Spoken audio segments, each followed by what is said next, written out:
to space as Discovery clears the tower. Discovery, go and throttle up. Discovery, roger. Go for deploy. Everybody in the shuttle program, the crew is go for launch. Roger. Nice to be in orbit. We have followed in their footsteps to get us where we are today.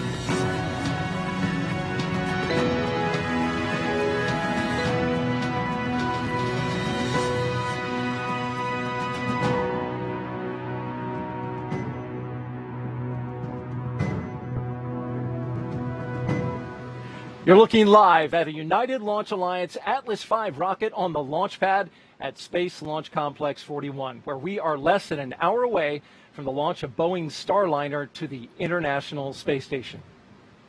And welcome everyone to the Kennedy Space Center here in Florida. It's a humid day. It's a hot day, around 83 degrees, but it's a wonderful day because we're launching a rocket.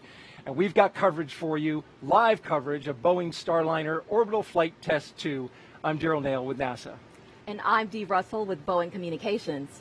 Boeing crews worked throughout the day getting Starliner ready from Launch Complex 41, which is just a few miles away from us at the Cape Canaveral Space Force Station. The instantaneous launch window is scheduled for 6:54 p.m. Eastern Time. This is an uncrewed mission that will test the Starliner spacecraft and Atlas V rocket, beginning with launch, then going to docking and undocking, and then, of course, a return to Earth. This test flight will provide valuable data toward NASA certifying Starliner for regular flights with astronauts to and from the space station. Yeah, and the NASA astronauts are really looking forward to that. We're going to talk to them a little bit later on in the show. But let's take you back to yesterday morning. What a beautiful shot this is. Look at that. This is the rollout of the rocket to the pad. 2 rail cars pulling the 3.5 million pound convoy to the mobile launch platform, along with the rocket and Starliner spacecraft, from the vertical integration facility out to the launch pad. And what a journey. It takes about 20 minutes to travel that 1/3 of a mile. The Atlas V rocket there, what a great shot. Standing 172 feet tall, or about 52 meters, and it weighs about 979,000 pounds, or 444,000 kilograms, fully fueled. That's a heavy rocket. Fast forward to today, and you can see there from the live shot, in preparation for launch, both stages of the Atlas V rocket were fueled up with propellant, and that happened just a few hours ago. And as you can see from some of our views provided from our launch cameras, it is a beautiful day out. We've got a low cloud deck in the area, some clouds that have developed. We'll talk to our weather officer about that in just a bit. And earlier today, another important pre-launch milestone was completed. Boeing's ground crews inside the White Room closed the hatch to the Starliner. Although there's no crew flying on this second test flight, the Boeing closeout crew is working as if there is. Now let's check in with Launch Weather Officer Brian Cizik with the 45th Space Wing. Yeah, Brian, we've got some clouds that moved in over the area. Earlier today, the clouds were not there. We had clear skies, and it was looking good. But then we started to see some cloud cover, and I can see in the background there that you're tracking that.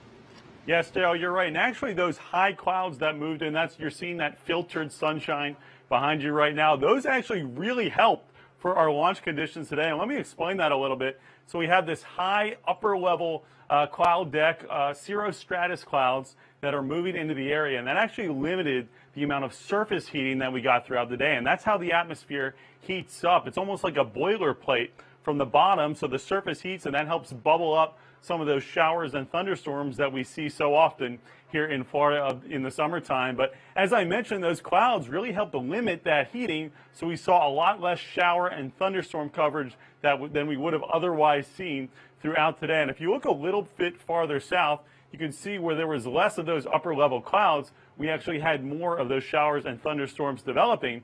So really overall, that is what's leading to some very good launch conditions today. My colleague Will Ulrich just briefed at the T-minus 1 hour weather brief that the probability of go is now 90%. So let's take a look at that launch forecast. A 90% chance of go. The current weather status is go, and a 90% chance that we remain go throughout the count and into T0. So overall conditions are looking really good. All the weather rules we look at are both for natural and trigger lighting, and everything is looking good as we head closer to T0. Guys? All right, that's a great update, Brian. We'll check in with you a little bit later for that L minus 30 briefing by Will Ulrich to the launch team. There's a distant shot of a launch pad, Slick 41 as they call it. We are L minus 48 minutes and counting. Just a few miles away from us is our team of launch commentators at United Launch Alliance's Atlas Spaceflight Operations Center, or ASOC. They are listening in to the launch operations. We're talking about Dylan Rice, launch director himself for United Launch Alliance. In fact, recently oversaw the GOES-T launch. Well done. And Boeing's Lauren Seabrook, the newest member of Boeing's broadcast team. Welcome to you both. Hey, thank you so much, Daryl. Dylan and I are coming to you from the heart of ULA's operations, where we are really just tucked in the middle of everything going on. We are surrounded on all sides by the men and women, the engineers who are prepping the rocket. And actually, if we take a look behind us, you can see us up here kind of above all the action that's happening down below, and you can see what's happening on the sides here as well, just to give you a better perspective on where we're able to listen to the flight loops. So Dylan, why don't you give us an update on how things are going with the rocket? Well, Lauren, Atlas V and Centaur are fueled and ready to go. The vehicle was rolled out to the pad yesterday, where it was connected to the propellant storage farms, air conditioning, all the other pad utilities. Daryl talked about that just a minute ago. The countdown started this morning about 7:30. We powered up the rocket, began our final checks of all of our avionics systems, and then started final preparations out at Launch Complex 41. All that work wrapped up around noon, and with Complex 41 and the launch vehicle ready, we started cryogenic tanking just before 1 p.m. Cryogenic tanking takes under 2 hours to complete and went very, very smoothly today. For now, the vehicle remains in stable topping, and all of our pre-launch checks are basically complete. The team is active closing out the crew access tower as we speak. Once all that work is wrapped up, the team will clear the pad. This is the 93rd flight of the safe and reliable Atlas V launch vehicle, the second flight of the N22 configuration, the 103rd launch from Slick 41, and ULA's 150th launch overall. This vehicle is equipped with a dual-engine Centaur, a configuration that is uniquely capable of providing all the performance required for Starliner's mission. So let's take a look at some video that we recorded just about an hour ago from our White Room. This is when our pad team was wrapping up pre-launch procedures. Like I said, it wrapped up about an hour ago, but some of the things you'll see on your screen have been happening throughout the afternoon. They've been doing things like making sure the switches inside the spacecraft were all in the proper position. They removed ground support equipment that was no longer needed for Starliner, and they've ensured that all the air ducts were not blocked. They also armed the launch abort system switch inside the spacecraft. That's actually something the crew will do in the future, but because, of course, we have no crew on board today, the pad team took care of that for us. They also checked to see if the gravity indicator was secure. I can tell you, I can confirm the gravity indicator is tethered to seat number 2. And before the hatch closure, they purged the cabin to make sure that the humidity was at the right level. Once the hatch was closed, they checked for leaks by pressurizing it, and they basically do this by pushing air into the cabin and holding that pressure for about 10 minutes. It's kind of like inflating a balloon. If you think about if you were, pushing air into the balloon and holding it, if there were any holes in that balloon, you would notice it would start to leak, and that would be very obvious. Well, the telemetry that feeds back to us can let us know if there are any leaks, and that way we know that we are safe to fly. And so once they checked the integrity of the hatch seal, they released that air, and then they normalized the pressure. And everything so far has gone really smoothly.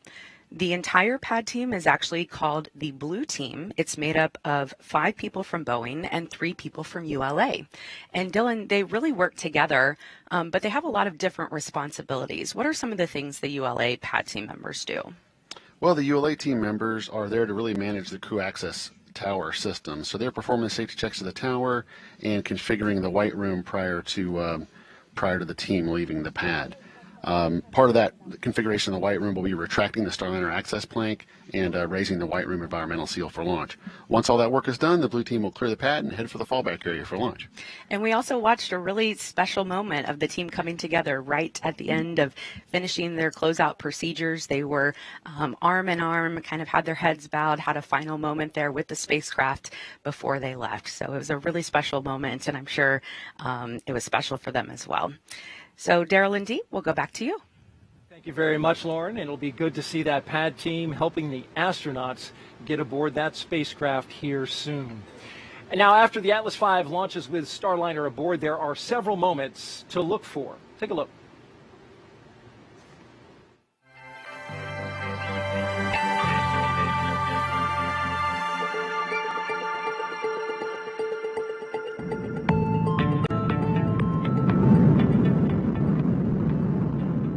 Ascent begins at T-0, liftoff, the end of the countdown, and the beginning of the mission. Shortly afterwards, at T+12 seconds, the rocket rolls, lining up Starliner with its target orbit and putting the astronauts in a heads-up position. Then, around T+40 seconds, max Q starts. That's also known as max aerodynamic pressure. This is a critical time when the atmospheric forces reach their highest. Next, at about +1 minute 35 seconds, the two solid rocket boosters run out of fuel and burn out, and about a minute later they separate from the booster. The Atlas booster engine continues to burn for almost 2 more minutes. Then at approximately +430, booster engine cutoff, or BECO. About 5 seconds later, the booster separates, and so does the ascent cover on top of Starliner. At around 4 minutes 45 seconds, the Centaur upper stage ignites, continuing the push to orbital speeds. Then a little after 5 minutes, Starliner is free of the atmosphere and doesn't need additional aerodynamic support, and the aeroskirt is jettisoned. After a long 6+ minute push from Centaur, main engine cutoff, or MECO, happens around 12 minutes after liftoff. Then, when Centaur successfully separates almost 15 minutes after launch, ULA's job is done. But Starliner is not quite in orbit yet. After a 16-minute coast, Starliner ignites 4 of its orbital maneuvering and attitude control, or OMAC engines, for the orbital insertion burn, and then 31 minutes after liftoff, the ascent profile is complete.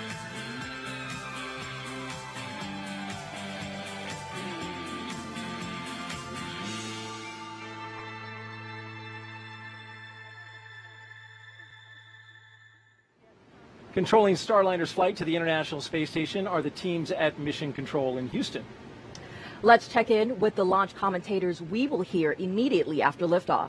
NASA's Brandy Dean and Boeing's Josh Barrett are joining us from the Johnson Space Center in Houston, Texas.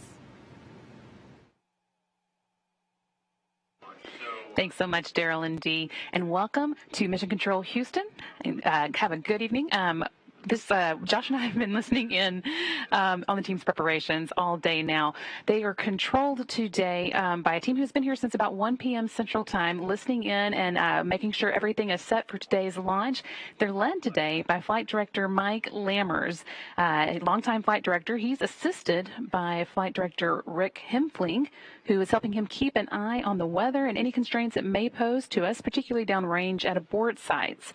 And then as an added bonus, we also have Matthew Dominic sitting alongside the two as today's Capcom. You won't hear him speaking to the spacecraft today, but he's building up experience for Starliner's next flight when we'll have crew on board to talk to. And that's right. Now, as some of you who've been following this mission are aware that Rosie the Rocketeer, our anthropometric test device, is sitting in the commander's seat right now in Starliner. Now, she won't be doing any piloting of her own. She'll be getting a lot of help from Starliner's automated flight software, and then hopefully some minimal help from the team here in this control room on the ground if all is going well. But the team has been commanding the vehicle since about L-3 hours, so just over 2 hours ago they've really taken command of the vehicle. Here in the control room behind us we've got console operators monitoring all their systems. Immediately behind us we've got our GNC and propulsion subsystem operators. The team really seems to be in good spirits. It's been a relatively clean countdown. And so far, it's been pretty quiet, and we're really looking forward to launch. Yeah, everything looking good as we count down to today's 5:54 p.m. Central launch time, 6:54 Eastern. And that is just about 39 minutes away now. But of course, Starliner will be docking at the International Space Station. So we want to make sure that the space station is ready to host us. That means that just down the hall, we've got the International Space Station flight control team watching over their systems and verifying that they're ready. We're going to toss it down there now to Gary Jordan, who's been watching over with them. Hey, thank you, Brandy and Josh. Yes, I'm right down the hall here in Mission Control Houston. Behind me, the flight controllers are looking after the orbiting laboratory. That's the destination of the Boeing Starliner, the International Space Station. Teams here are led by Flight Director Anthony Varya. Right now, they're checking out the station systems to get ready for a go for launch and making sure that the station itself is ready to receive Starliner. We'll be watching today's launch closely in this room, but really we'll kick into gear tomorrow when we set up for joint operations with the teams down the hall where Brandy and Josh are controlling the Boeing Starliner. Shortly after launch and throughout tonight, Starliner will execute a series of burns to gradually raise its orbit and catch up with the orbiting lab. We'll also see a series of demonstrations to test Starliner systems and capabilities all along the way until docking, about 24 hours after launch. In the meantime, the Expedition 67 crew is in a sleep period, getting some rest before supporting a docking late at night Greenwich Mean Time tomorrow.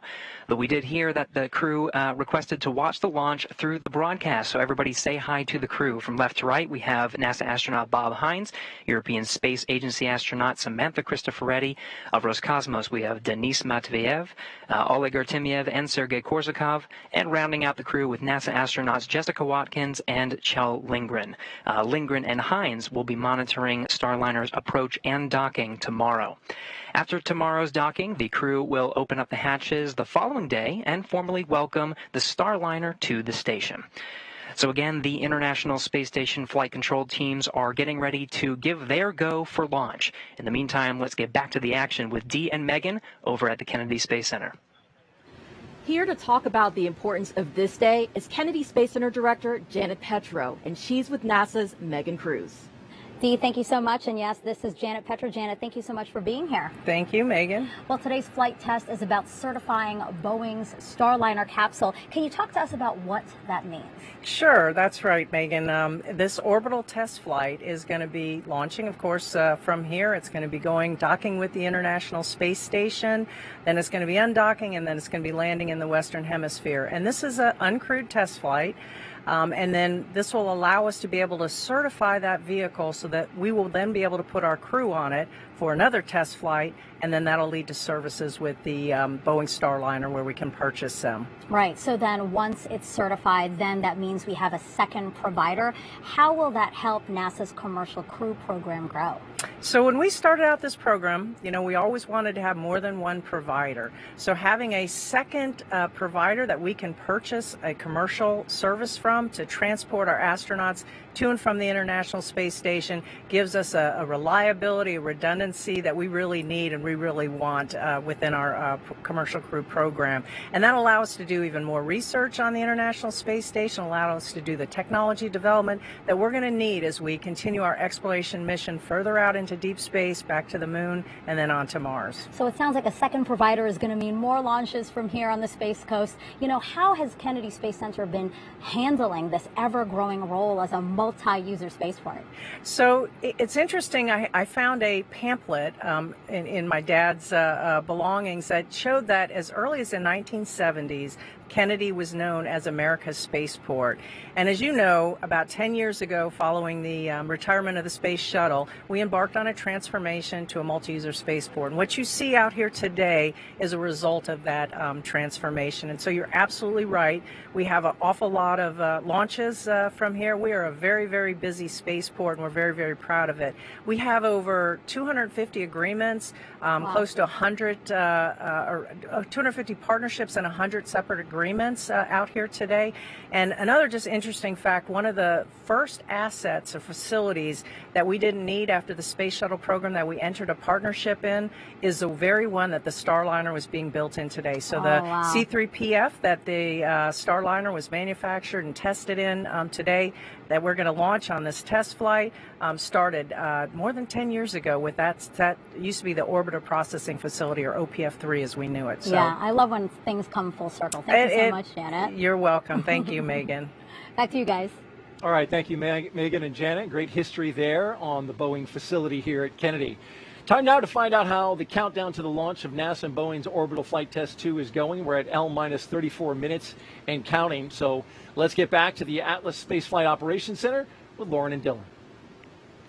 Daryl, from where I'm standing right here, I'm able to actually turn around and see NASA astronaut Sunny Williams, and she's on console working with her colleagues and following along with this countdown. Of course, she's here because we do not have any crew on board today. We are taking a rather heavy load of cargo up with us, about 800 pounds up to the ISS.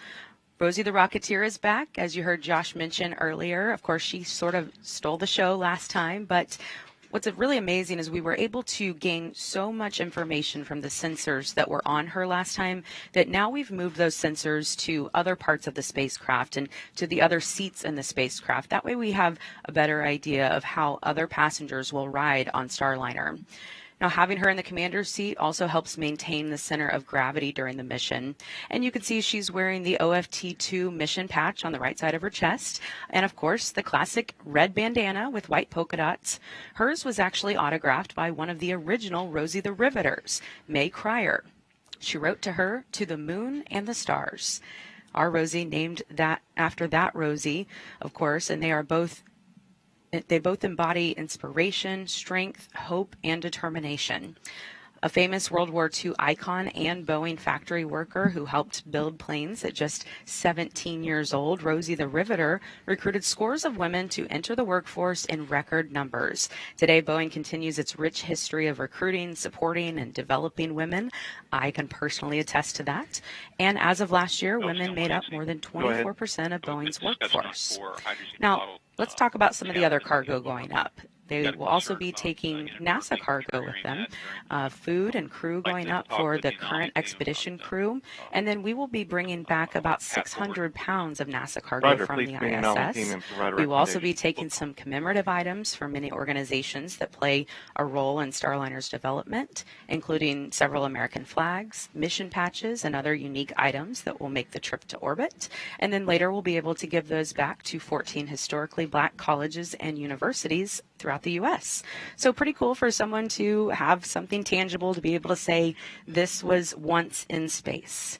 Our teams are activating the service module propulsion system right now for launch, sort of like priming your engine, making sure things are ready to go for both nominal and abort situations. Dylan, how are things going with the rocket? Well, things are going great with the rocket, Lauren. We remain in the final built-in hold as we continue to prepare for liftoff. There are a few activities still ahead of us today. The blue team is now clearing the tower and clearing the pad, and final preparations for launch are underway as we prepare the vehicle's propulsion and hydraulic systems for flight. The avionics team will be taking upper-level wind data and loading that into our flight computer that helps Atlas, Centaur, and Starliner kind of steer its way through the winds as we move through the atmosphere. Also, we'll hear very shortly comm checks between the Launch Control Center, Mission Control in Houston, the BMCC at Kennedy Space Center, and then for crewed missions, the astronauts will participate in that comm check as well. Once all that work is done, the crew access arm will be retracted, and then the team will start the final polling for launch. And as you mentioned, there are a lot of things that our crews throughout both ULA and Boeing are doing today as sort of practice for crewed launch. They don't necessarily have to do it today, but it's a good time to practice for the next flight. So, Daryl and Dee, back over to you. All right, we'll check back in with you both in just a little bit. Today is Boeing's third test of the Starliner capsule. In November of 2019, Boeing successfully completed a pad abort test, which demonstrated the spacecraft's ability to keep astronauts safe in the unlikely event of an emergency on the pad or during flight. A month later, Starliner launched on the first orbital flight test, or OFT. The spacecraft got into orbit and safely returned from space, but did not get into the proper orbit to rendezvous with the space station, and that leads us to today with OFT-2. And Starliner's return to the launch pad comes after months of diligent testing and analysis work by the Boeing team. This became necessary when propulsion system valves did not open as designed during pre-launch system checks last year. Here's a closer look at our journey in preparation for today's flight.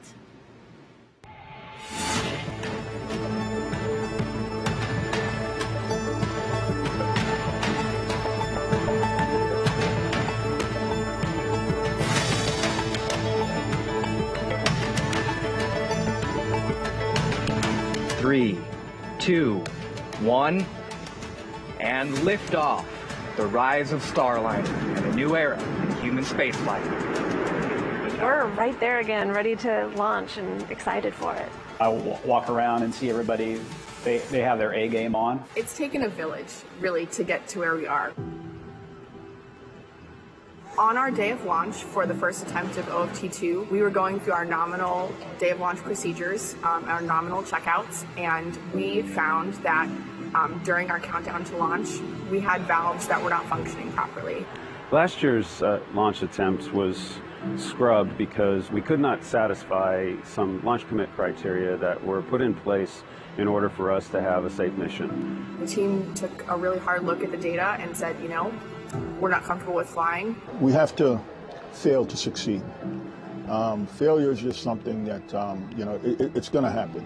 But as long as you learn. And that's the reason you want to be an engineer. That's the reason you want to be a technician, is to solve those problems as they come up.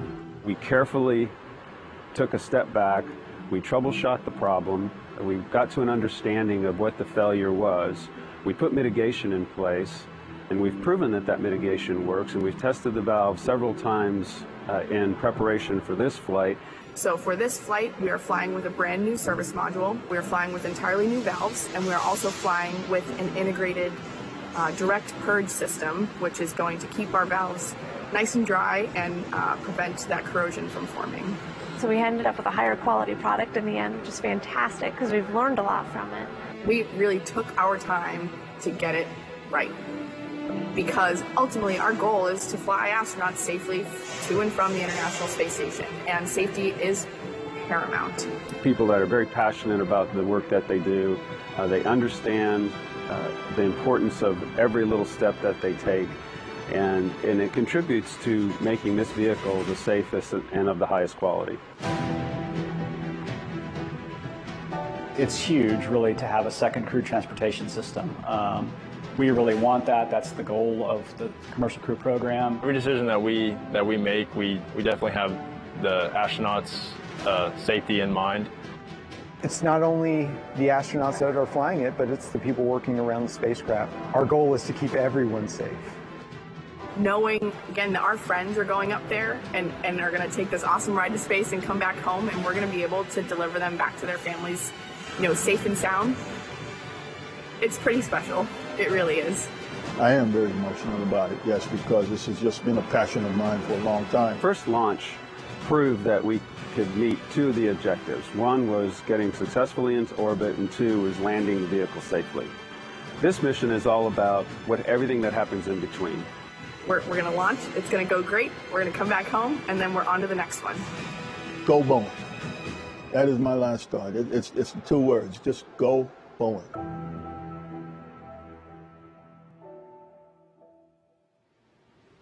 Here's a live look inside the Boeing Mission Control Center, where the launch team is working and monitoring pre-launch operations along with NASA astronauts. Yeah, that's right, Dee. There's 2 NASA astronauts on console with this launch team today.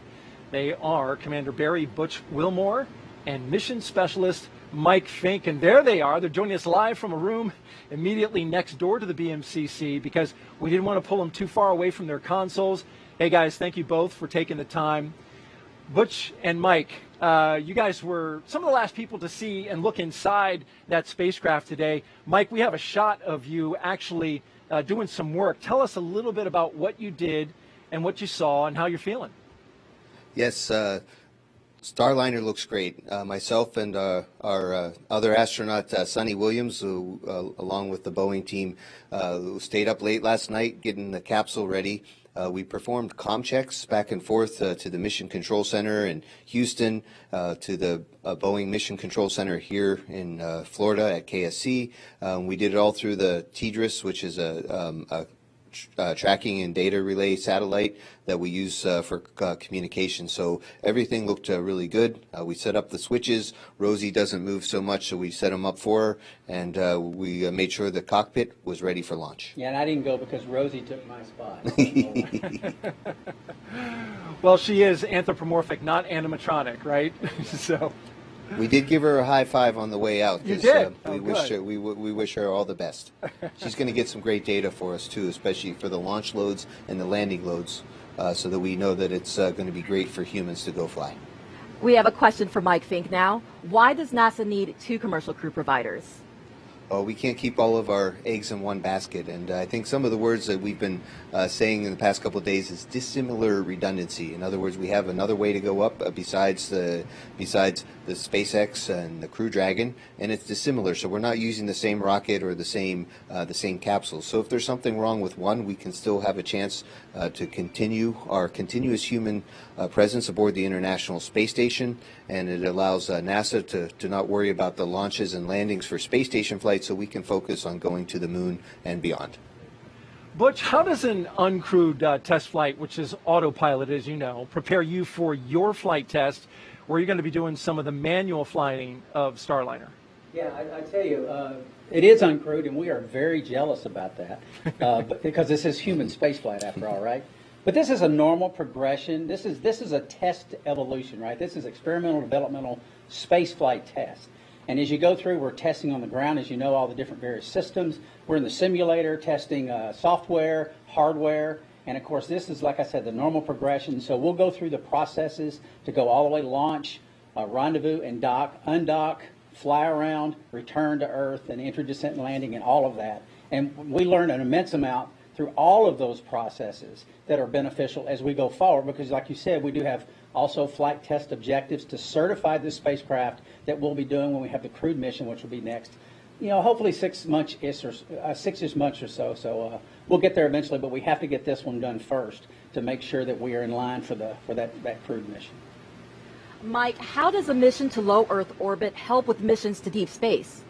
Yes, so I was really lucky. When I came here in 1996, we didn't have a space station yet, and with the International Space Station, we've learned how to live in orbit. We've been able to work on some technologies such as our life support systems and other things, and how to keep humans living in space for long periods of time. And then that'll help us when we go to the moon and Mars and other places, because we know how to live in space, not just visit like we did in the early parts of the program. So it's a natural progression.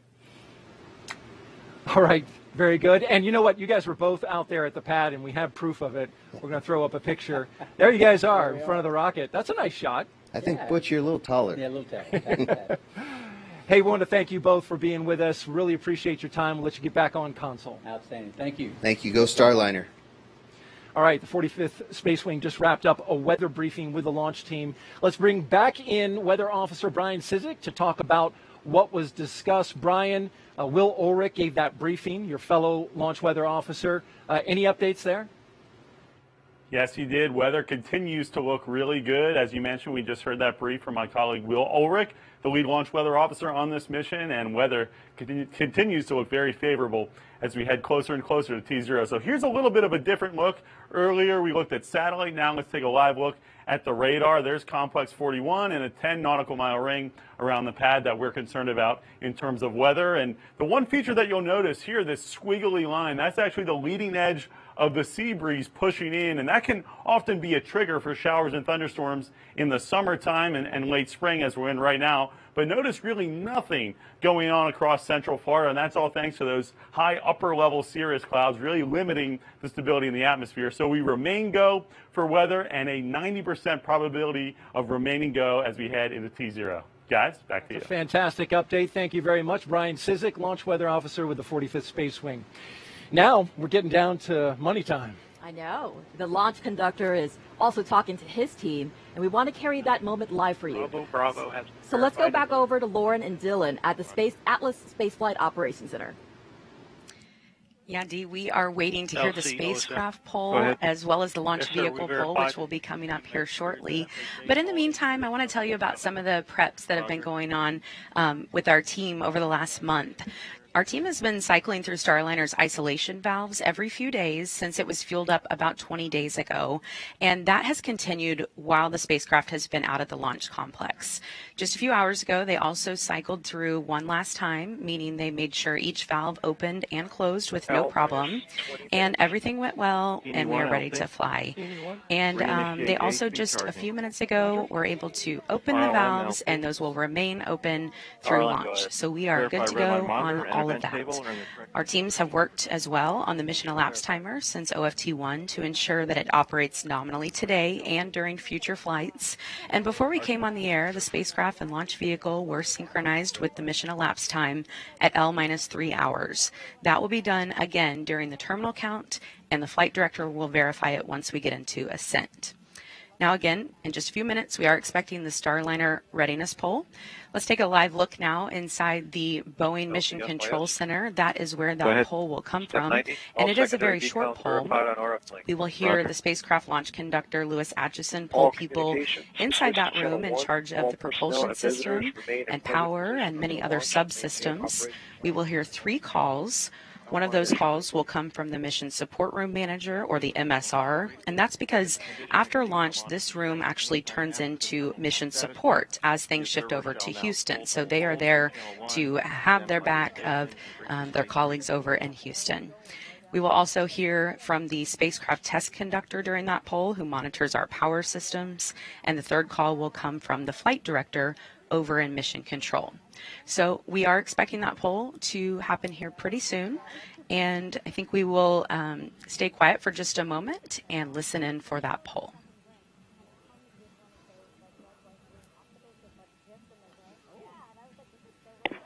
Flight STC MSR Manager, this is Slick on Launch Ops. This time we'll conduct our CST-100 poll for terminal count. Report readiness to support terminal count when prompted. MSR Manager.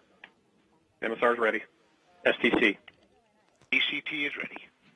Flight. Let it go. CST-100 is proceeding with final configuration for launch. All operators monitor LCCs and report any LCC violations to your operations leads. SMD, Slick, Launch Ops. SMD. CST-100 is ready for terminal count. The management poll for launch will be conducted on ULA Channel 3 at L-8 minutes. SMD copies. All right, sounds good. We are good for that. So, Dylan, can you talk to us a little bit more about the Go for Launch poll that we're waiting to hear now? Sure, Lauren. So once that polling is done, the next big poll is going to be coming up at L-8 minutes is the Mission Management Team poll. That's going to be conducted right next door to us in the Mission Director Center. And that will be ULA Launch Director Lou Mangieri, who's going to collect goes from the Spacecraft Mission Director and ULA's Director of Engineering in preparation for providing the final permission to launch to Chief Launch Conductor Doug Lebo at the end of our terminal count status check. All right, Dylan. Well, we are just about 17 minutes away from launch. We will now toss it over to our colleagues Josh and Brandy in Houston.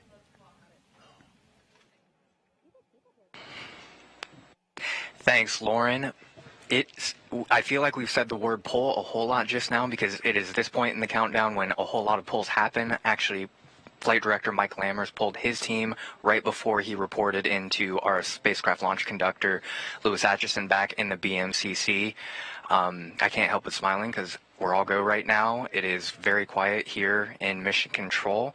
From here on out, console operators will be monitoring what's known as their launch commit criteria, or LCCs, and their flight rules. Now, those are very long, very involved documents that basically just list the parameters that the spacecraft and the rocket have to be in to go to flight. That is including both redundant and primary systems. We want everything on Starliner working before we go fly today, and right now everything seems to be working, so we're in a good countdown right now.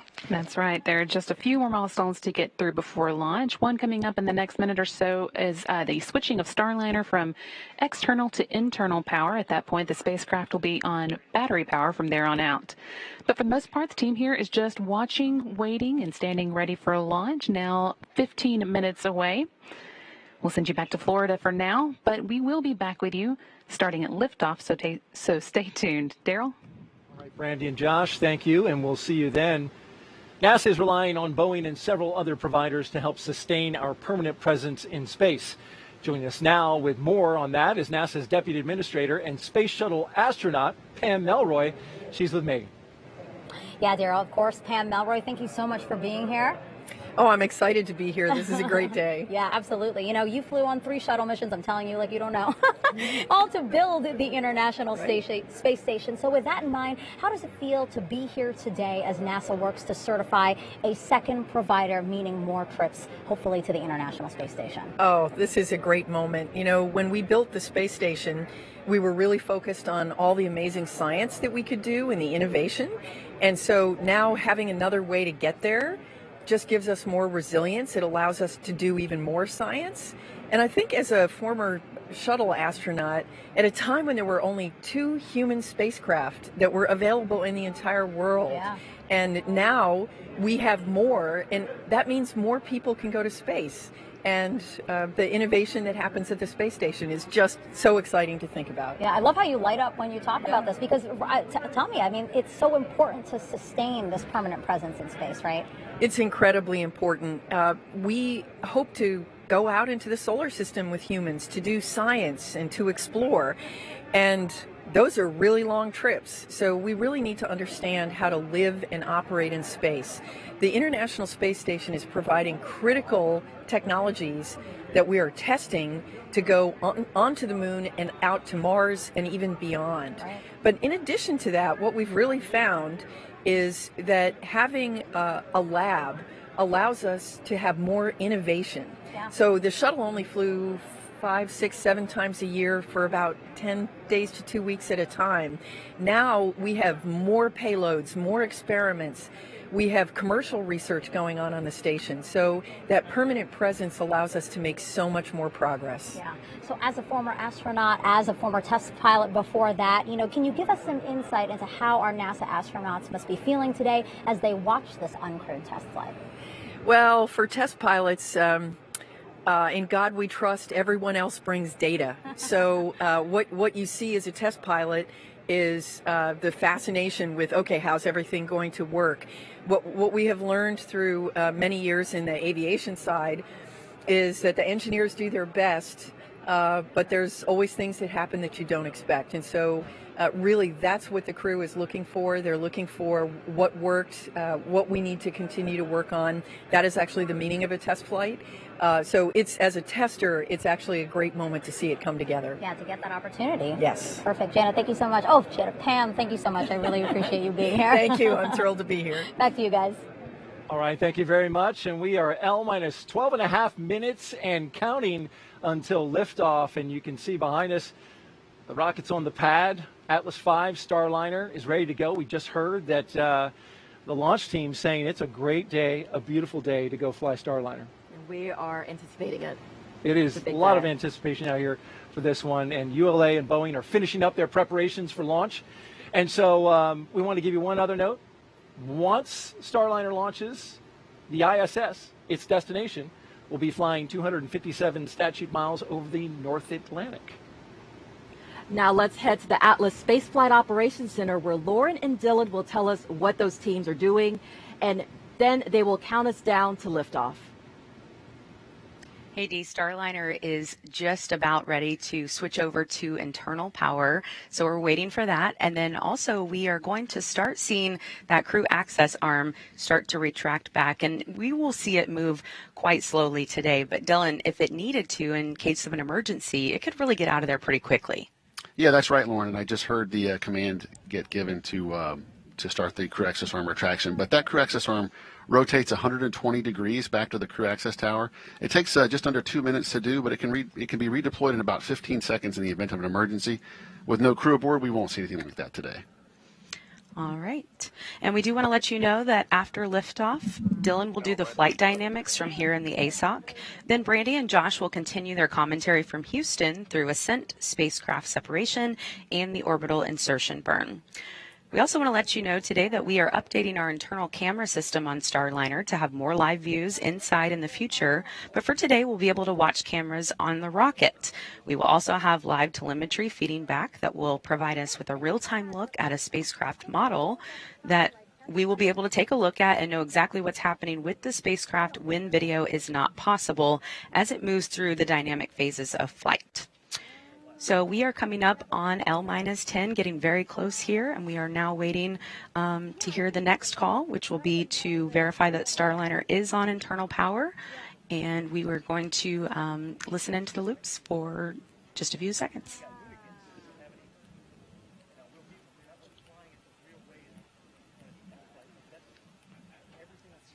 L-10 minutes. L-10 Flight, minutes. verify CST 100 on internal power. And Starliner Verified. is now on internal power.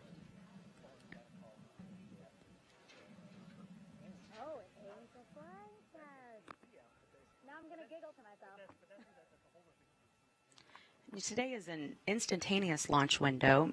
You may be sometimes used to seeing that the time of launch can shift a bit, but not for us today. We have a launch window that we have to go right on the dot, and that is because we wait to launch till the orbital path for the ISS aligns up with the Space Coast and with Central Florida.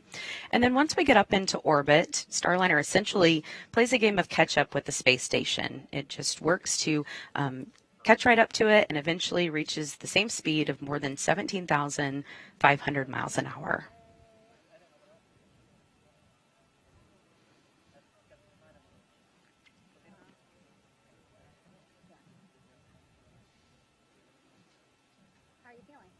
So, Lauren, we should be hearing in just a minute that confirmation that the crew access arm is stowed and latched for launch. Everything is looking good, and the silence is golden at the moment. Yeah, we're about 38 seconds now away from the mission management poll that I spoke about earlier. And that will lead up to the terminal count status check coming up here at L-7 Flight, minutes. verify ordnance configured for launch. Verified. And Starliner's ordnance is configured for launch now. That basically means that the devices that initiate our separation events are ready to support both nominal and contingency operations that happen or could happen during the ascent profile.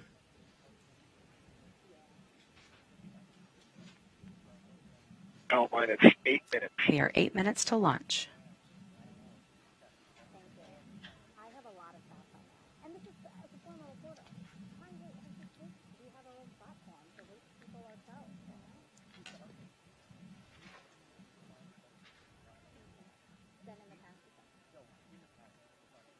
All right, and we did hear on one of the other loops that mission management... LC arm control.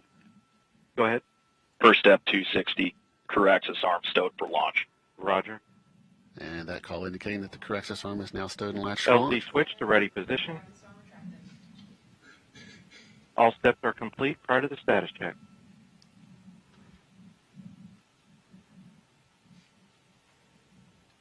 So we're going to listen in now to Chief Launch Conductor Doug Lebo poll his team. Coming up in 10 seconds.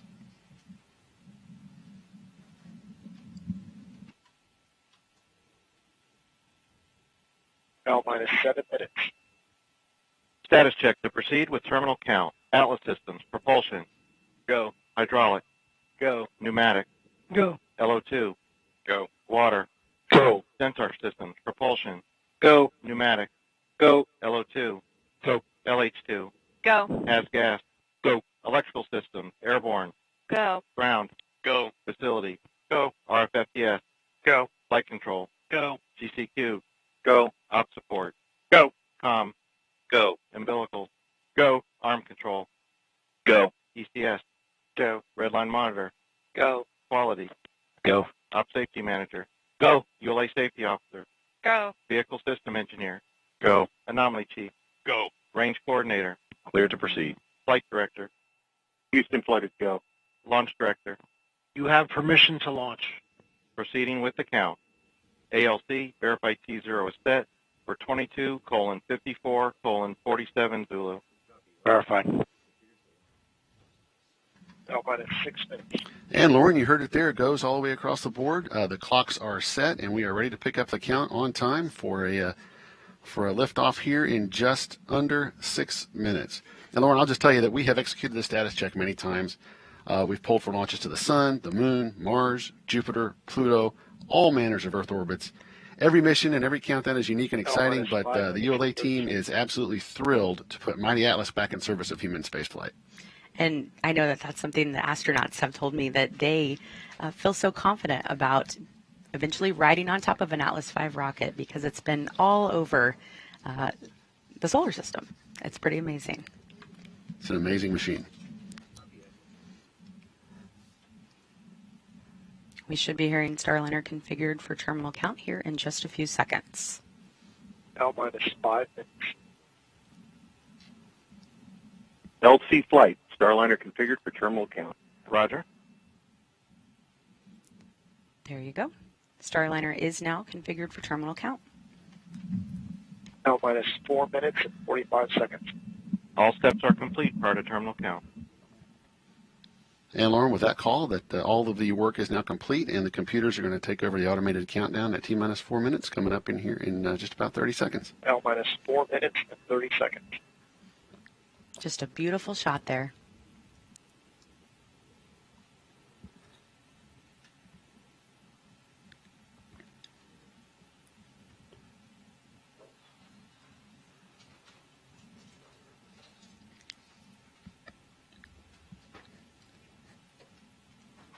On my mark, the time will be T-minus 4 minutes and counting.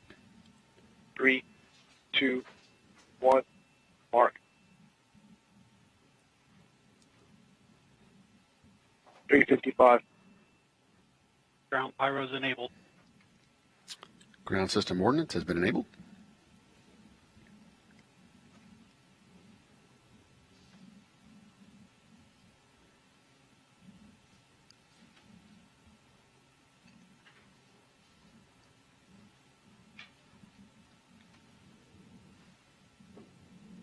.330. Atlas hydraulics at flight pressure. Atlas's hydraulic steering system has been pressurized for flight.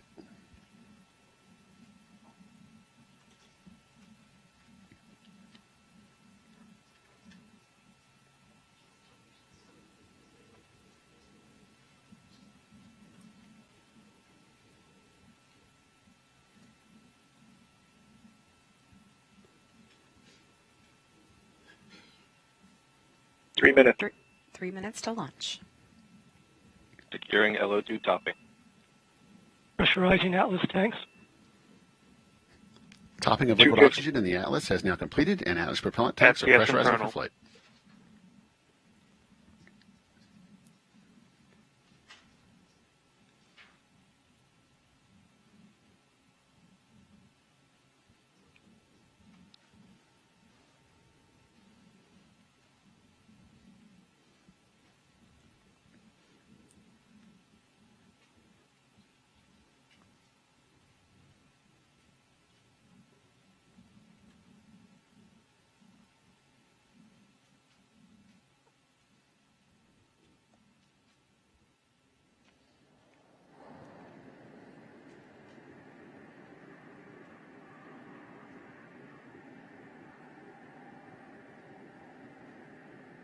Two minutes. 1:59.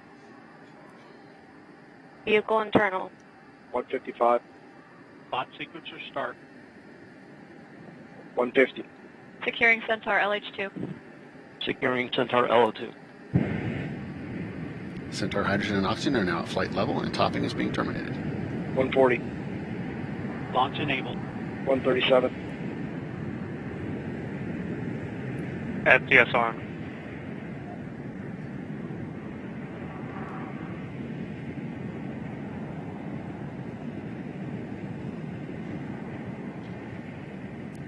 .120. OC is armed. SES count started. EDS ascent.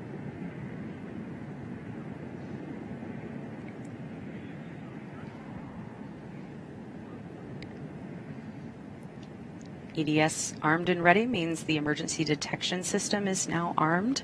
1 and that minute. basically just means Rob, that report if it range detects status. something, it will Range trigger the green. launch abort system on Starliner and fire 54. automatically. The PLP spacecraft started. would push itself far up and away from the rocket. We're talking a mile up and a mile out in just a matter of seconds. We certainly don't expect to see that today. 40. Atlas at flight press.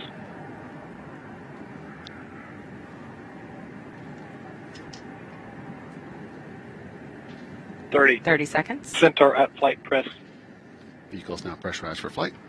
25. Status check. Go Atlas. Go Centaur. Go Starliner. All systems are go for liftoff. Go Starliner.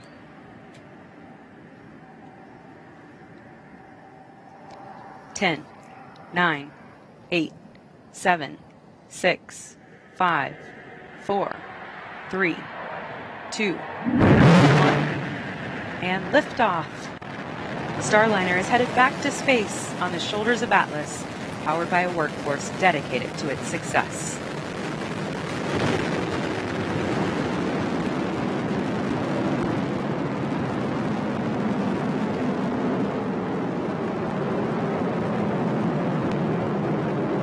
We have confirmation of a good MET epic timer on Starliner.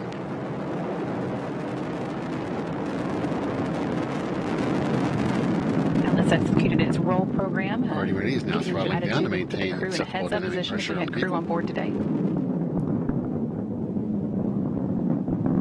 This is the first planned throttle down for Atlas in preparation for max Q. Max Q, maximum dynamic pressure on the vehicle.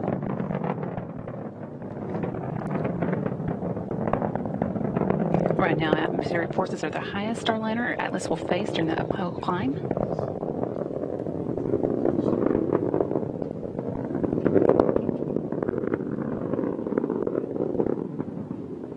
Mach 1, Atlas 5 and Starliner are now supersonic.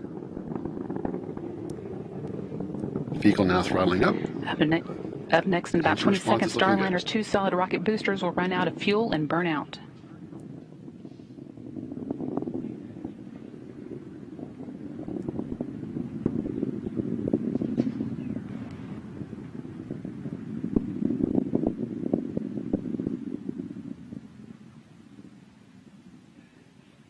And we have burnout on both SRBs.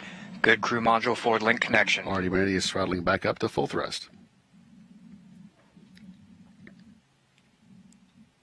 Now that we pass the solid rocket booster burnout, you'll soon see those 2 solid rocket boosters separate from the vehicle.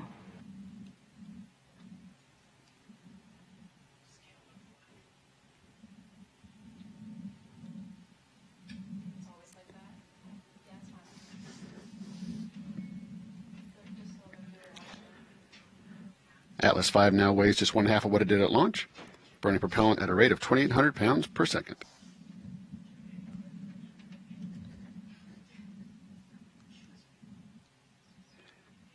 And we have indication of SRB jettison. Atlas continues to ascend using solely the RD-180 engine. That's about 2 minutes remaining in the booster 850,000 phase of pounds of flight. thrust at sea level.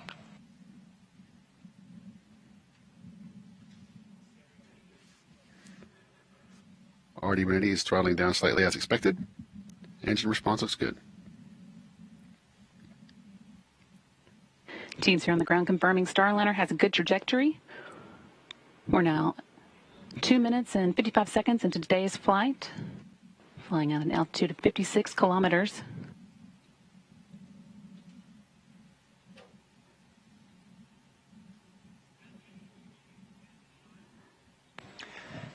Our next throttle down will be to control acceleration forces, limit forces on the crew to below 4 Gs. That is safe for an extended period of time.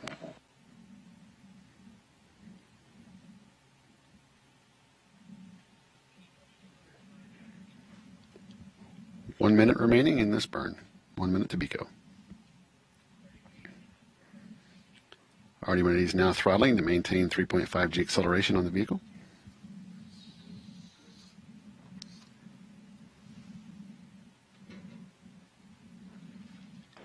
Starliner flying off the east coast at this point at altitude of 80 kilometers now, moving at a rate of 1,187 miles per hour.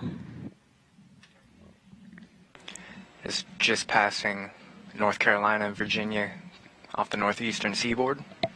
For those of you watching along the coastline, you might be able to see this launch.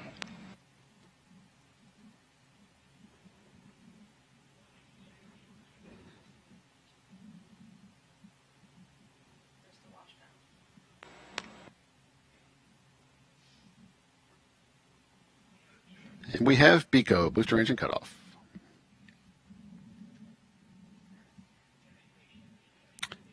We have successful staging. Pre-start on the RL-10s.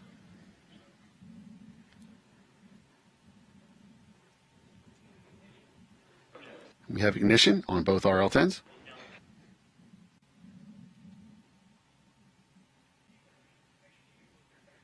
Centaur's now gone to closed loop steering. Just passed through several milestones. Teams here on the ground reporting that all are looking good. Ascent cover jettison there. That provided that aerodynamic structure to the top of Starliner, protected the docking equipment during ascent.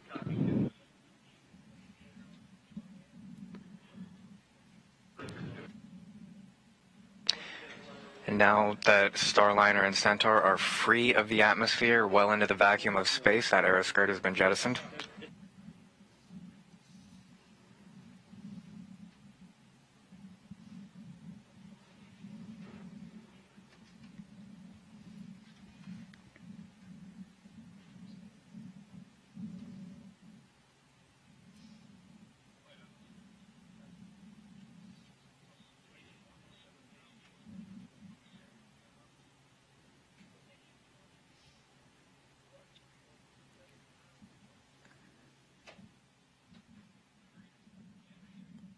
Now 6 minutes into today's launch, Starliner continuing to accelerate up the North American coast. Everything going smoothly so far.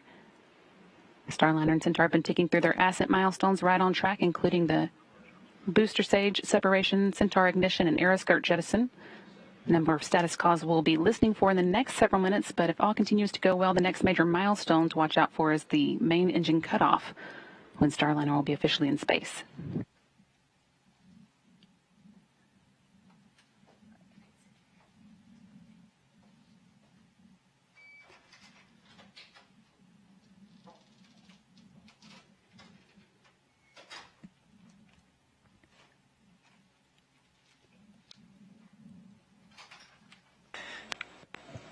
We heard a report from ULA's team. We had a little bit of an overperformance on the booster, but that's a good thing. Centaur is more than capable of adjusting on the fly in its closed loop performance.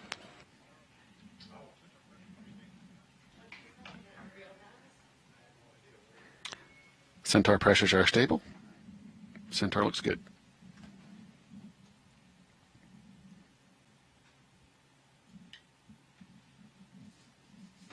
Flight control teams are also monitoring the performance of the sublimator on Starliner right now. The sublimator is what is used to control cabin temperatures going up to space and coming home. Normally we use the radiators on the service module, but those are not powered up until we get into orbit.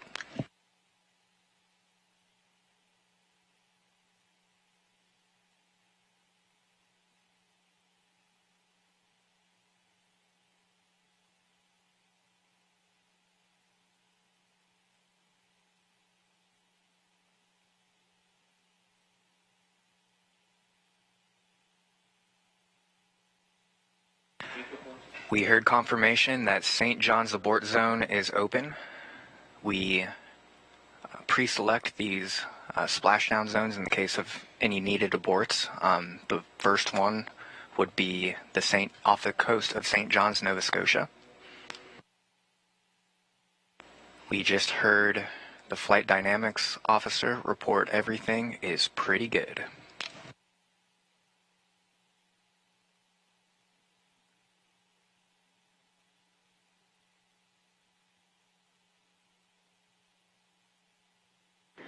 Flight controllers here in Mission Control confirming that our main engine cutoff time is looking stable. It is going to be 11 minutes and 50 seconds into the flight.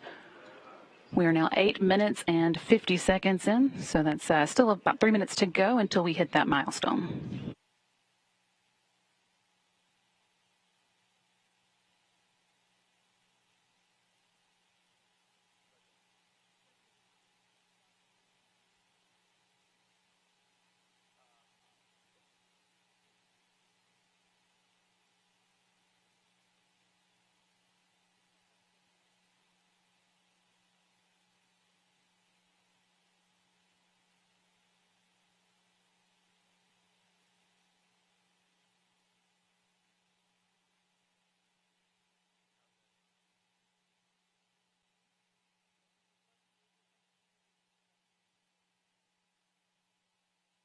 Now, one of the next calls that we will hear is that the Shannon abort zone will be open.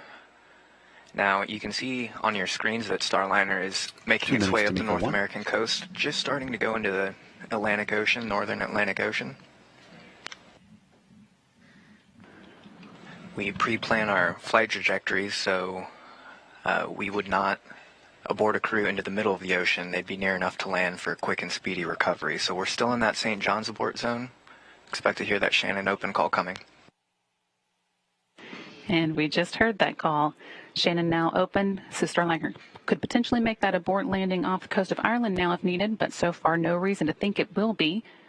Starliner currently 153 kilometers above the Pacific Ocean, the Atlantic Ocean, and that's about 95 miles.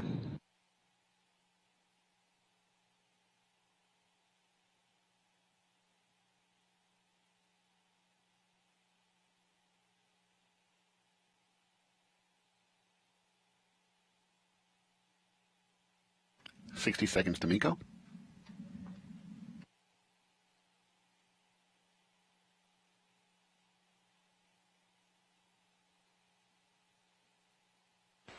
We are 11 minutes into today's flight.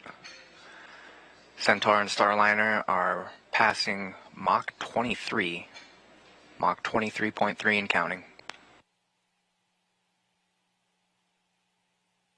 Altitude of just under 150 kilometers.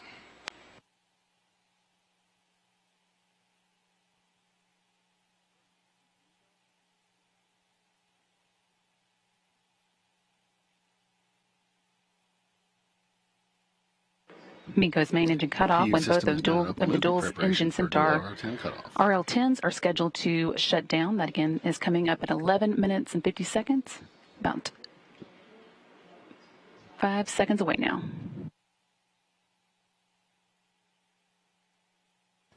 And we have Miko 1. Centaur engines have cut off. RCS is now at 100% Main engine cut off, 4S7. right on time. Starliner is in space, but not done with the ascent milestones. Hearing in the room that it was a good main engine cut off. The next milestone that we'll be looking for is launch vehicle separation, when Starliner will separate from Centaur booster and fly on its own.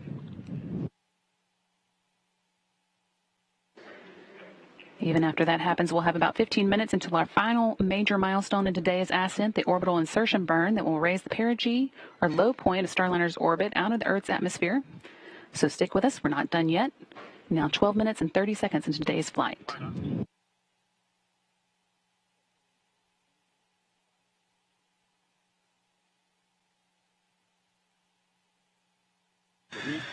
We just heard our Atlas console position report a spacecraft separation for 1450 after launch.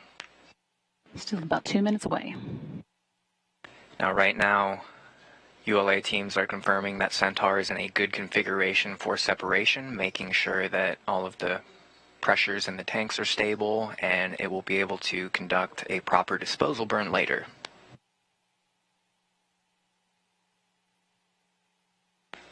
Flight control teams here in the room are moving to their insertion checklists.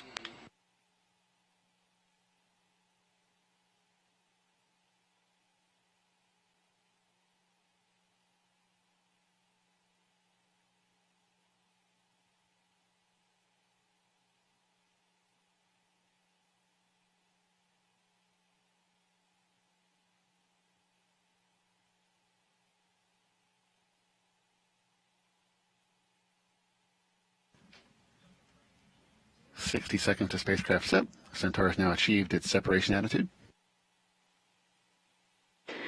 Just under a minute now to go until the launch vehicle separation. The team here on the ground reporting that Starliner and Centaur are both ready for it in the right orientation and on a stable trajectory.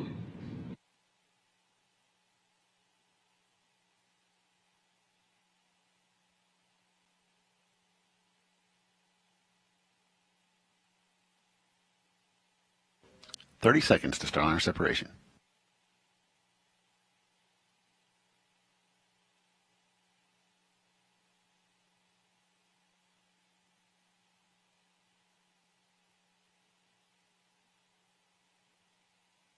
Centaur is holding attitude for Starliner separation. 10 seconds to separation.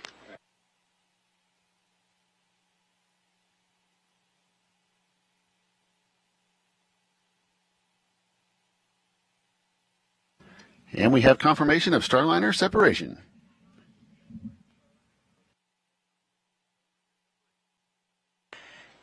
And Starliner is flying alone on its way to orbit. Confirm LV separation. Confirm good LV separation.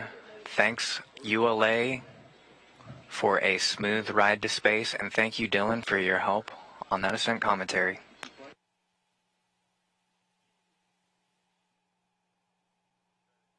That milestone behind us, the next one we'll be watching for is that orbital insertion burn. That is going to raise the perigee, or the low point of Starliner's orbit, out of the Earth's atmosphere, putting it in space for its full orbit. That's an important milestone to reach. It's going to be a 45-second burn. It'll change Starliner's velocity about 85 meters per second, or 190 miles per hour. And that's going to be coming up at the 31-minute mark in today's orbit. We're now just under 16 minutes into today's flight, so still about 15 minutes to go for that. So there's a number of things that flight controllers are working on right now. They're transitioning Starliner from its launch mode over to its orbit mode. That includes powering up things like antennas, heaters, and those radiators that I mentioned earlier.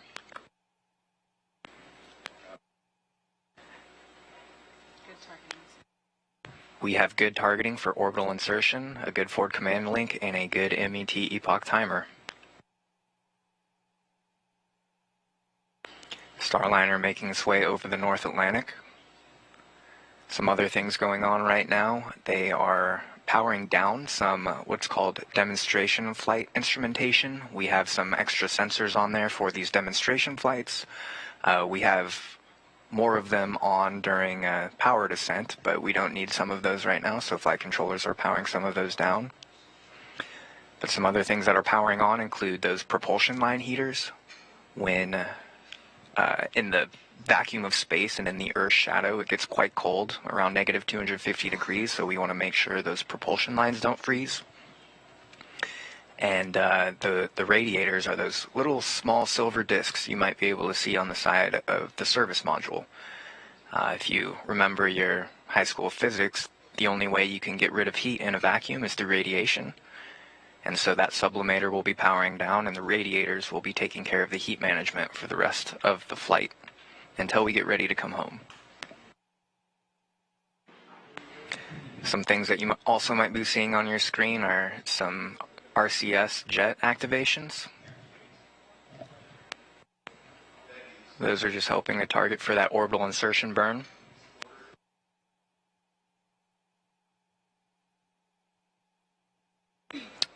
And at about L plus 23, the team will transition Starliner into what's called fine pointing mode, or thrust align mode. So those jets that you see firing will hold a very specific attitude, which is exactly the attitude that we need for that orbital insertion burn, as Brandy mentioned earlier.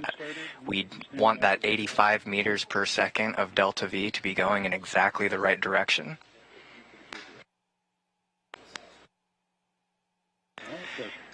And so the colors you're seeing on your screen, Right.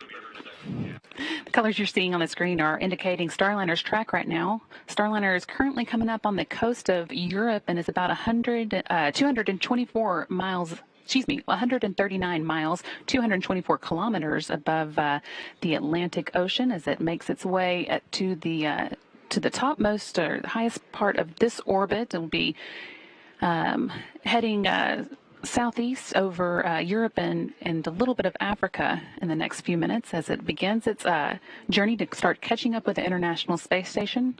Again, one of the major milestones coming up in preparation for that is the orbital insertion burn, coming up at the 31-minute mark into today's flight. We're now just over 19 minutes in.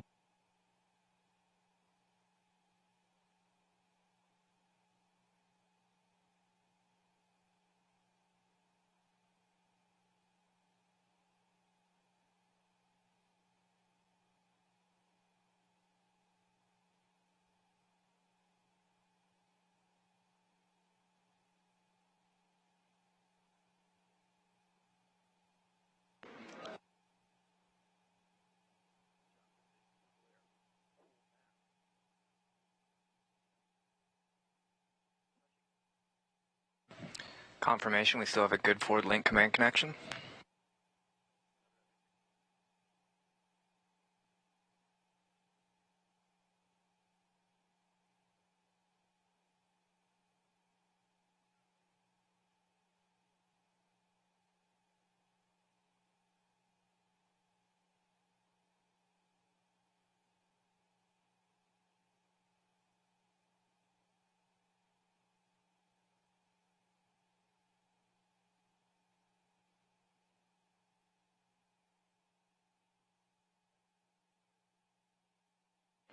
I'm getting a look at the number of teams who have been supporting today's launch all across the U.S., in particular here in Houston. If you hear of the flight director Mike Lammers and Rick Hempling, who's been assisting him, particularly with weather observations. And earlier you saw several of the teams who have been supporting from the launch site in Florida. We're now 21 minutes into today's flight. That's just about 10 minutes away from that orbital insertion burn that we're watching for. It's coming up at 31 minutes into the flight.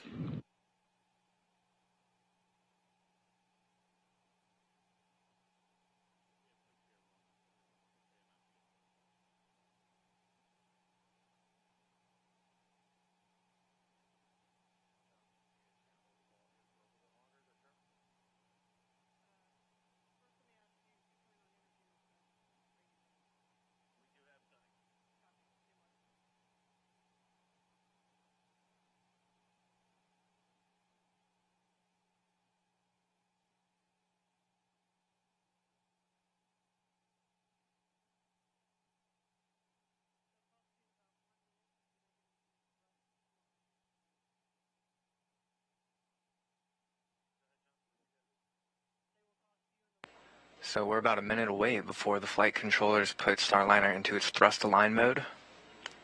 Once again, just making sure that Starliner is pointed exactly at the right attitude for that orbital insertion burn. It's going to hold that attitude.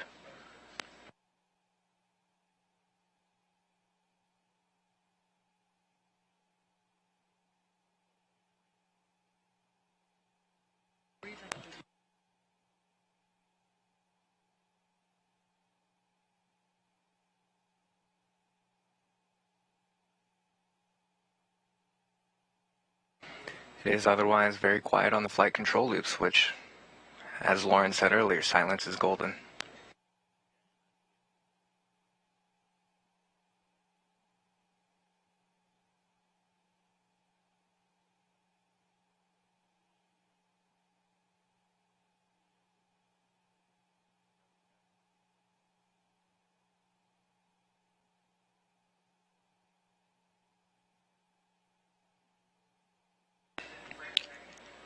Guidance Navigation Control Officer confirmed that Starliner is moving towards that OI attitude and will begin holding for orbital insertion.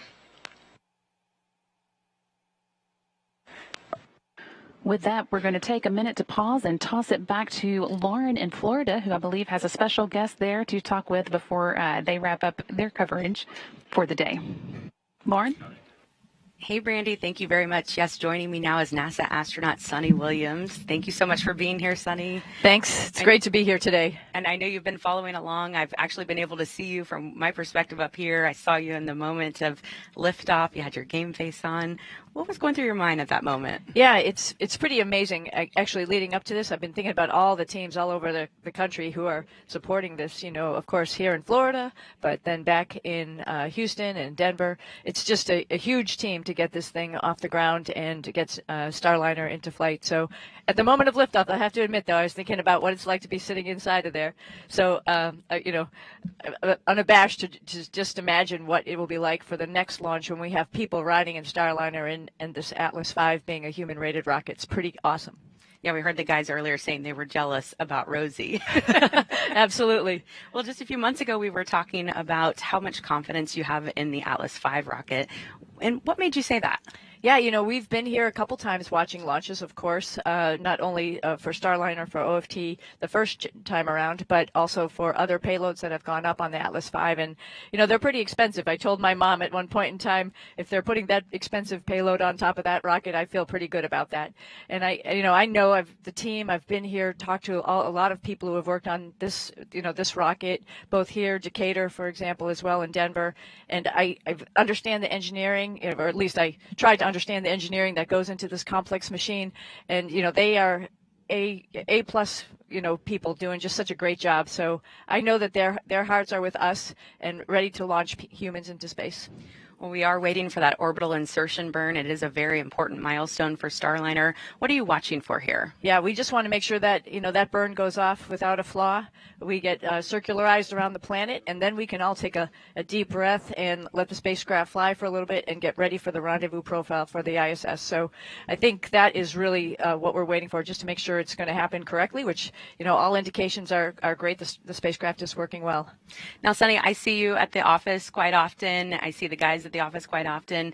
You guys really have worked closely with the people who have their hands on this spacecraft day in and day out. What does that relationship mean to you? It's huge. Like I mentioned, during the days leading up to this, I really was just thinking about the teams, all of the hard work that they've gone, into getting the spacecraft ready to go, as well as getting this rocket ready to go. I know ULA has done a lot of work leading up to this after the last attempt, and this relationship is so key. I feel like I just want to stay committed to them to make sure that we get to the finish line with getting people to the International Space Station. And so as soon as you guys finish up here tonight, then what happens? Where are you going next? Oh, heading back to Houston. Mission Control in Houston right now has the spacecraft, and we want to watch the rendezvous profile. We're also, all three of us are sort of sitting in the shoes of, or in the seat of Rosie, wondering what it's going to be like and what the spacecraft is going to see, how it's going to act in all of that rendezvous profile. So we'll be right there following along. So it's going to be an exciting 24 hours. I'm racing back. I'll be home tonight to be able to be in Mission Control in some capacity watching, just like here, watching that rendezvous profile. And can you tell us much about what would happen between now and crewed flight? What kind of training do you have to go through, and what kind of things are we going to be working on with Starliner? Right. So this mission is going to prove, we're going to learn stuff. Not everything is going to go 100% correct, right? We learn stuff every time we take something to space. And so we're going to take those lessons learned from this mission and apply it to the next launch, which is the crewed flight test. But even beside for that, we have testing that we're ready to go do. We have the crew validation test, which is coming up this summer, where the three of us will be in the spacecraft, in the suits, in the seats, checking out the environmental control system, checking out the ergonomics, making sure we fit, we're ready to go. We also be working with the software folks, so looking at all the displays, making sure that all the displays tell us the right information and we understand it correctly, and we can work with Mission Control with that. So there's a lot. And then, of course, there's training with the control team. The control team, we've had some training with them, but leading up to this, they've been working on an uncrewed version, and now us little pains in the neck are going to be sitting in there talking back to them. So we're going to work through all that choreography of how we're going to work together in the spacecraft. Well, Sunny, your time is valuable. I really appreciate you joining us here. I know you need to get back down to the console and follow along. So thank you for being here, and we are going to continue to follow along the loops here at the ASOC and wait for that orbital insertion burn, which is basically when Starliner will be up in orbit, hanging out until we're ready to start the rendezvous process and docking tomorrow. So for now, that's it for me and Sunny, and as well as Dylan Rice here in Florida, and we'll get you back over to Brandy and Josh in Houston. Thanks so much, Lauren. And great to hear from Sunny. We're now just about 2 minutes away from the orbital insertion burn. That, again, is going to be a 45-second burn. It's going to raise the perigee or the low point of Starliner's orbit out of the Earth's atmosphere and get it into a stable orbit. And after that, we'll begin checking out the critical control systems before tomorrow's docking.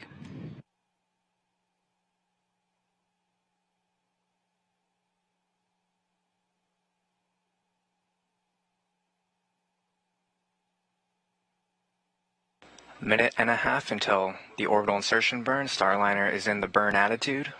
You might have seen earlier the nose of Starliner might have been pointed down towards the Earth, but that's actually the attitude that it needs to be, because as it orbits around the Earth, it will no longer be pointing at Earth. It will be pointing at that specific point in space that the orbital insertion burn will send us to. And once again, there'll be a lot of thruster activity. We want those 4 aft-facing OMAC engines, that's about 1,200 pounds of thrust each, to be pushing in exactly the right direction. OMAC standing for Orbital Maneuvering and Attitude Control. They're going to fire for 45 seconds for this burn, changing Starliner's velocity by 85 meters per second, or 190 miles per hour. 30 seconds to go now until that burn ignites.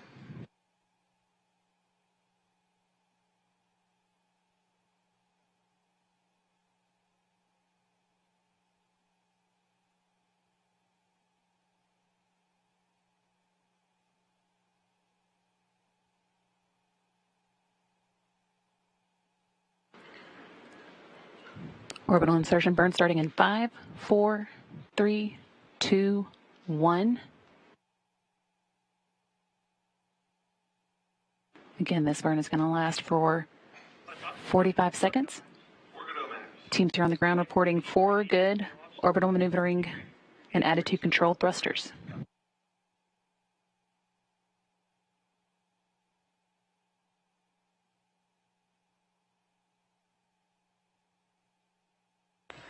Now the colors you're seeing on those jets, or you were seeing on those jets, they indicate which integrated propulsion controller those jets are mapped to. We have 3 IPCs, integrated propulsion controllers.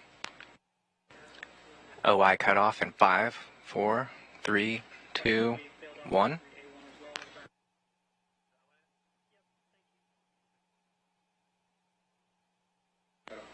And we have OI cutoff.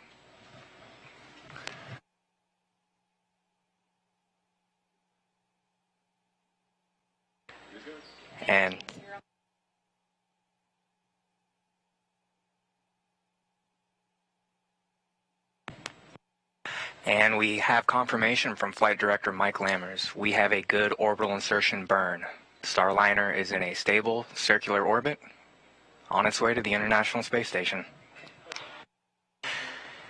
Now, this was a big hurdle to get through early on. We have a few demos to go on our way to the ISS. And then after that, hopefully a very good docking. But so far today, good launch, great performance from ULA. Atlas even gave us a little bit more of a push than we needed, but Centaur was able to adjust accordingly, place Starliner exactly where we needed it. And we have confirmation of a good OI burn. Once again, Starliner is in orbit, heading to the ISS. It's a major milestone to get behind us, but it is really just the beginning. We've got a number of demonstrations now that Starliner will have to go through ahead of its International Space Station arrival. Those are going to start pretty much right away with a checkout of the VESTA systems. VESTA stands for Vision-Based Electro-Optical Sensory Tracking Assembly. They're basically sensors that take measurements that Starliner uses for relative navigation. Starliner has 2 of them, and each contains 4 sensors: a camera with a narrow view, a camera with a wide view, an infrared camera, and a LiDAR unit that uses laser to detect range.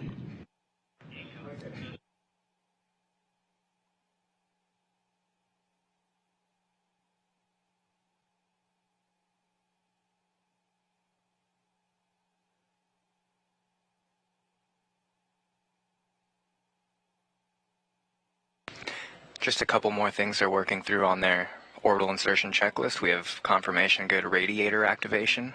So those radiators are now in control and controlling the thermal environment inside the cabin.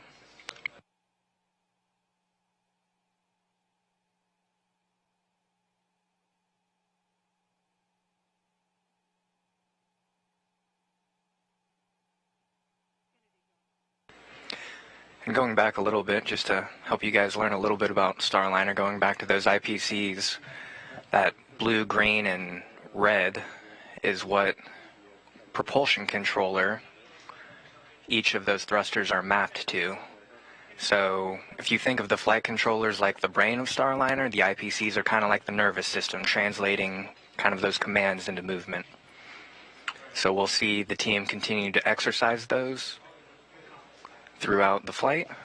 Next up are a couple demos, but I think for now, we'll wrap up here in Houston. That's right. With that last milestone safely behind us, we're going to say goodbye for the night. The Starliner team here in Mission Control will be monitoring continually as Starliner makes its way towards the International Space Station. Right now, Starliner is about 118 miles above the coast of Africa, heading towards the Indian Ocean. And with that, since the next destination for Starliner is going to be the International Space Station, we're going to get an update from Gary Jordan down the hall in the International Space Station Flight Control Room. But that is it for Josh and I for the night. That was a great launch, and we are excited to see Starliner on its way. Gary? Hey, thanks, Brandy and Josh. It is so great to see Starliner in a good orbit and heading for the International Space Station. Teams here in the Space Station Flight Control Room will be monitoring Starliner's approach over the next 24 hours to dock with the orbiting lab. In that time, it will perform activation and checkouts of various systems, a few early demonstrations of its thrusters, guidance, navigation, and control equipment, as well as its communication systems as it executes a series of burns to gradually raise its altitude and get closer to the station. Tomorrow, be sure to tune in for our coverage of the approach and docking phase. When we get inside the approach ellipsoid, or about a 2-kilometer marker from the station, we'll see a few critical demonstrations of the Starliner to verify some of the spacecraft's capabilities to keep astronauts safe. We'll see station astronauts command a hold of the Starliner, and we'll see the Starliner perform a retreat maneuver in the approach corridor. After today's successful launch, we're targeting to start our coverage of Starliner's approach to the station at 3:30 p.m. Eastern Time tomorrow for a docking scheduled for 7:10 p.m. The International Space Station crew is expected to host a welcome ceremony of the spacecraft to the station the following day, and we may get some peeks inside the Starliner. It'll be a busy week here in Houston during that docked phase of Starliner, and there's a lot to do. In the meantime, that'll do it for us here in Mission Control Houston. With that, I'll send it back to Daryl and Dee over at the Kennedy Space Center. Thanks, Gary. I'd like to thank the launch and flight teams across the country for making this day possible. But as you've heard many times, we know this is the first of many critical milestones for this test flight. Once docked, the Starliner will undergo a number of checkouts, including battery charging, transferring files through the space station downlink, hatch open and close, and cargo transfer. And of course, all of these demonstrations will provide the data needed to bring Boeing closer to having the privilege of carrying astronauts to and from the space station. And NASA astronauts are certainly looking forward to that.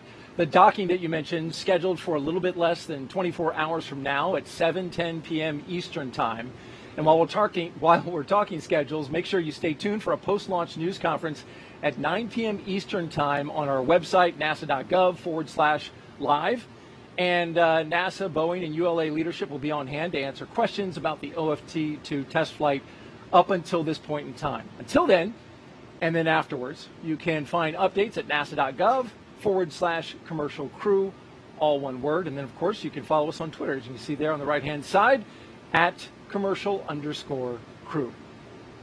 We leave you now with another look at the launch of Orbital Flight Test number 2. But before we do that, I got to compliment that jacket. No. That's a nice jacket. That's right. Yeah, it's looking good.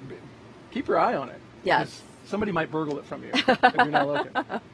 For Dee Russell, Boeing, ULA, and all of us here at the NASA Kennedy and Johnson Space Centers, I'm Daryl Nail. Have a good night, and remember to keep looking up.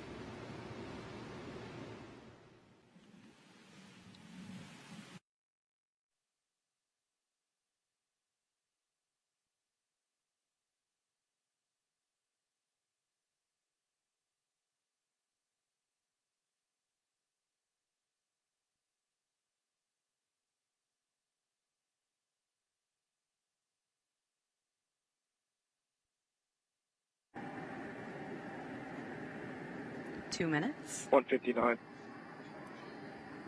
Vehicle internal. 155. Launch sequencer start. 150. Securing Centaur LH2. Securing Centaur LO2.